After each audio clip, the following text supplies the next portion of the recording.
Continuar. Então aí eu tive a genial ideia também de colocar uma pizza, colocar grelha. Ó, eu tenho churrasqueira, forno a lenha, lá dentro eu tenho cozinha caipira com fogão a lenha, com forno a lenha ainda. Eu tenho 2 fornos a lenha.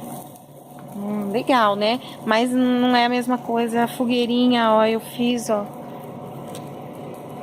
Ficou meio assim, meio parecendo um vaso de pedra. Eu não queria que ele ficasse parecido com um vaso normal. Queria que ele ficasse rústico mesmo, né? Porque a churrasqueira a gente lembra de uma coisa rústica.